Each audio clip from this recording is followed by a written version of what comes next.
Hello दोस्तों, welcome back to my YouTube channel. कैसे हैं आप सभी लोग।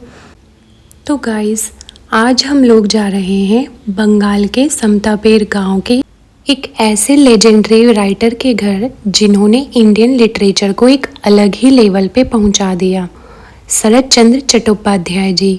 चलो देखते हैं उनका रियल लाइफ घर कैसा है।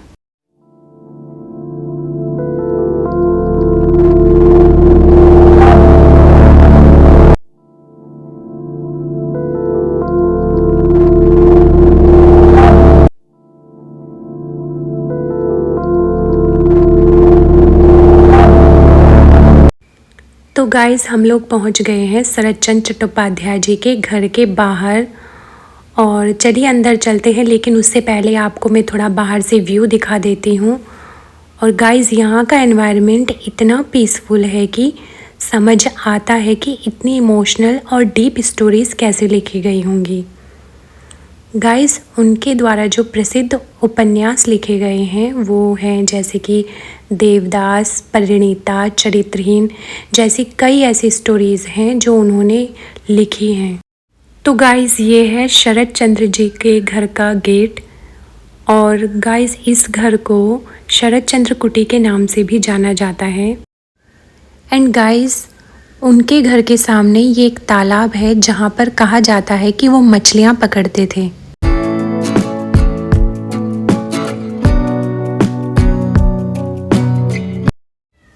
तो गाइस, चलिए चलते हैं शरत जी के घर के अंदर।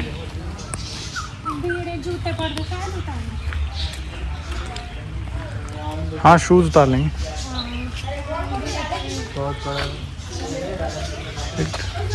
এটা বেশি ভালো, বেশি বিগ ঘর আসছে।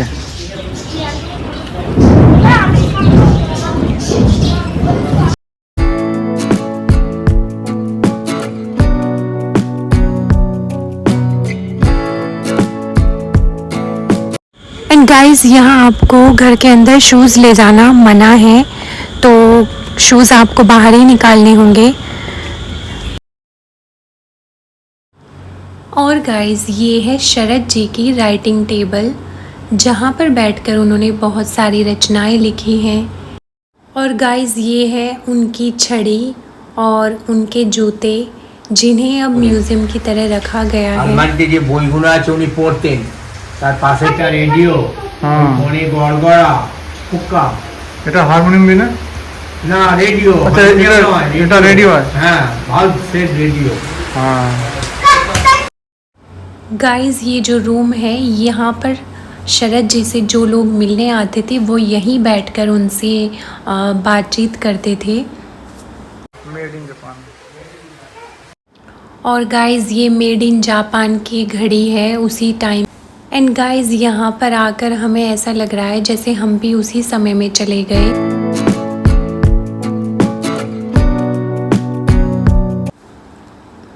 और गाइस, ये है वो जगह जहाँ पर शरत जी मोर रखते थे। और गाइस, ये वो कमरा है जहाँ पर बैठकर शरत जी पूजा पाठ किया करते थे। यहाँ पर राधा कृष्ण जी की मूर्ति है जो उसी समय की है। और गाइस, ये शरत जी के घर के चौथी पीढ़ी के सदस्य हैं जो हमें इसके बारे में जानकारी दे रहे थे। और गाइस, ये 2 मंजिला घर है जो कि मिट्टी से बना हुआ है। इसकी दीवारें बहुत मोटी हैं, जिससे गर्मियों में ये ठंडा रहता है और सर्दियों में गर्म रहता है। এটা ঠাকুর রাধা কৃষ্ণ ঠাকুর সর্ববাবু ওই ঘরে পুজো করতেন।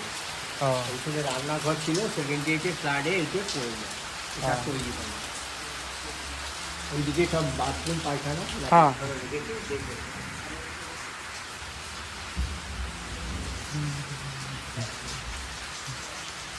मिट्टी का बना हुआ है। क्या? ये मिट्टी का है। हाँ। गाइस, शरत जी इस घर में लगभग 12 से 15 साल तक रहे और यहीं रहकर उन्होंने सबसे ज़्यादा कहानियाँ लिखी।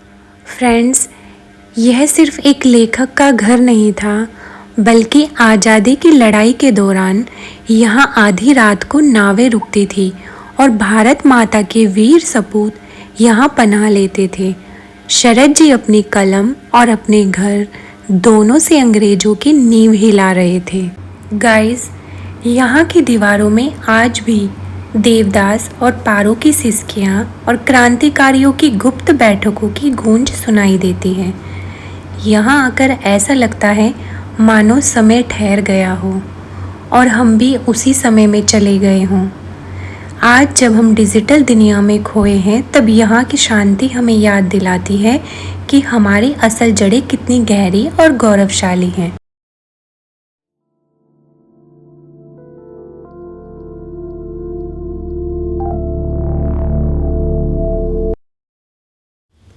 फ्रेंड्स, इस घर को देखकर सच में लगता है कि कलम की ताकत तलवार से बड़ी होती है और यह घर उस ताकत का सबसे बड़ा गवाह है।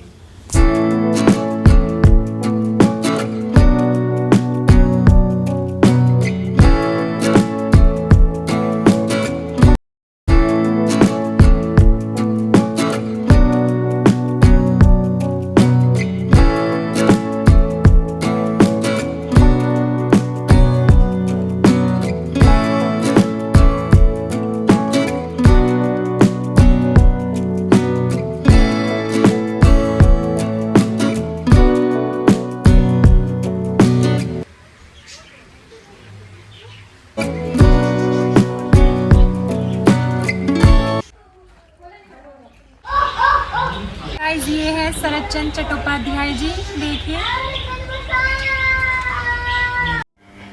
एंड गाइस, यहाँ बगीचे में आप 3 समाधियाँ देख सकते हैं।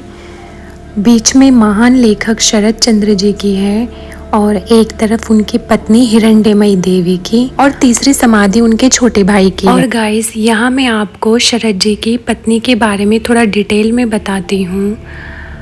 फ्रेंड्स, हिरण्यमयी देवी शरद चंद्र जी की दूसरी पत्नी थी। उनकी पहली पत्नी का नाम शांति देवी था, जिनकी किसी कारणवश मृत्यु हो गई थी। उसके बाद उन्होंने हिरण्यमयी देवी से विवाह की। हिरण्यमयी देवी जी ने शरद जी के जीवन के सबसे कठिन और सबसे सफल दोनों समय में उनका साथ दिया। इसी घर में वो दोनों साथ रहते थे। कहा जाता है कि शरद चंद्र जी की कई कहानियों में जो मजबूत महिला पात्र देखने को मिलते हैं, उनमें कहीं ना कहीं हिरण्यमयी देवी के व्यक्तित्व की झलक मिलती है।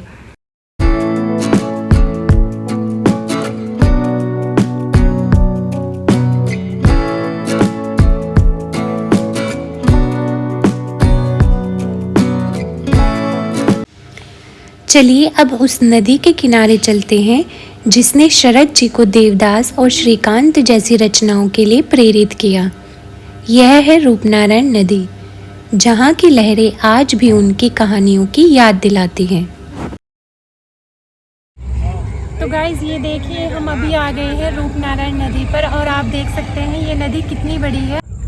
तो गाइज, अभी इसमें आया हुआ है ज्वार, जो कि यहाँ पे समुद्र है। समुद्र का पानी सब इधर को आता है और शाम को 3 बजे के बाद ये पानी वापस समुद्र में चला जाता है।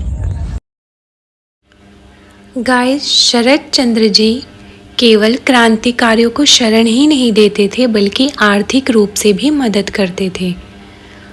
उनका उपन्यास पाथेर दाबी क्रांतिकारियों के बीच इतना लोकप्रिय था कि ब्रिटिश सरकार ने इस पर प्रतिबंध लगा दिया था। महान क्रांतिकारी सुभाष चंद्र बोस और देशबंधु चित्तरंजन दास जैसे लोग भी उनसे मिलने और सलाह लेने आया करते थे। एंड गाइस, यहाँ के लोग कुछ इस तरह मछलियाँ पकड़ते हैं। आगे उनके हाथ में एक जाल होता है मछली पकड़ने वाला, और उस पर ये डब्बा बांध देते हैं ताकि जो मछलियाँ जाल में फंसती है फिर वो इस डब्बे में भर देते हैं।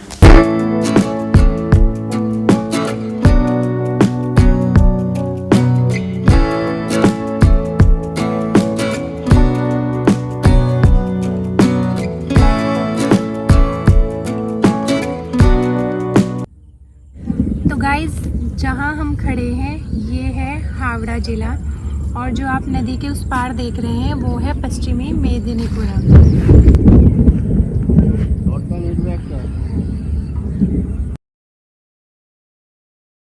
तो फ्रेंड्स, हमने अभी देखा शरद चंद्र जी का घर और उनके घर के पास की नदी रूपनारायण नदी। फ्रेंड्स, अगर आप भी साहित्य प्रेमी हैं या इतिहास को करीब से महसूस करना चाहते हैं तो पश्चिम बंगाल के देउल्टी में स्थित इस शरद स्मृति मंदिर को अपनी बकेट लिस्ट में ज़रूर शामिल करें। तो यहाँ से चलते हैं अब हम अपनी नेक्स्ट लोकेशन की ओर।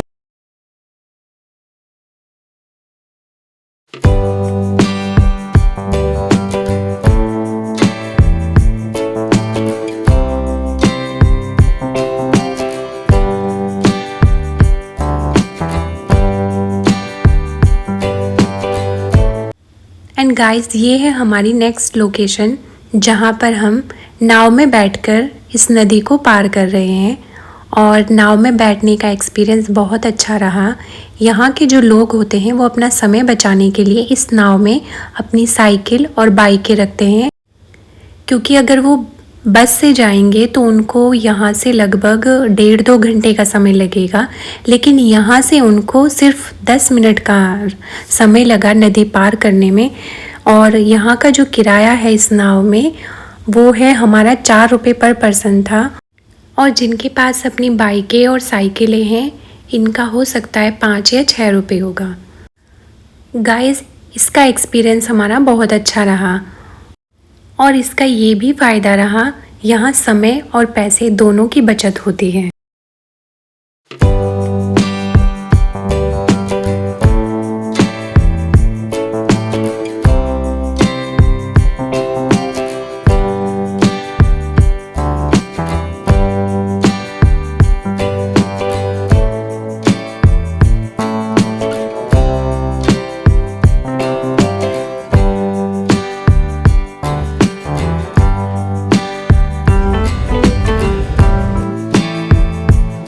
तो गाइस, हमें लग गई थी बहुत ज़्यादा भूख, तो यहाँ अभी हम एक रेस्टोरेंट में आए हैं।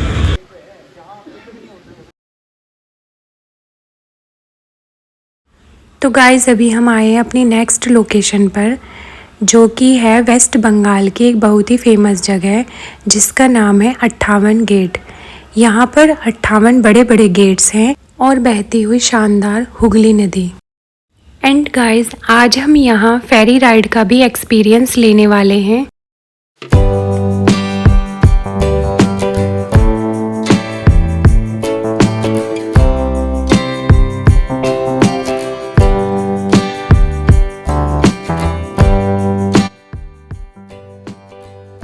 तो हम आ गए हैं फेरी राइड के लिए। यहाँ की लोकल फेरी सर्विस लोगों के लिए एक इम्पोर्टेंट ट्रांसपोर्ट है।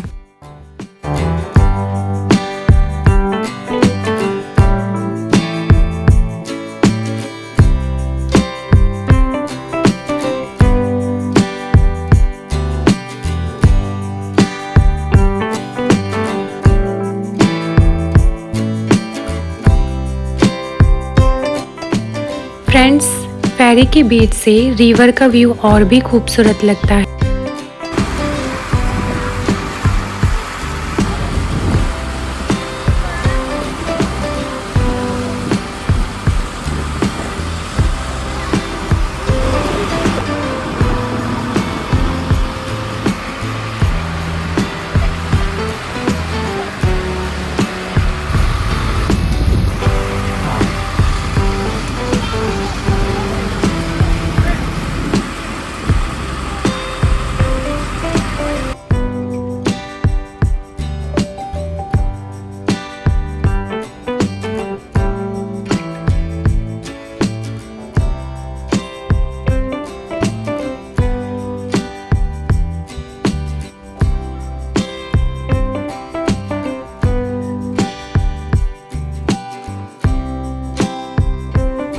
तो गाइज़, ये था आज का हमारा व्लॉग।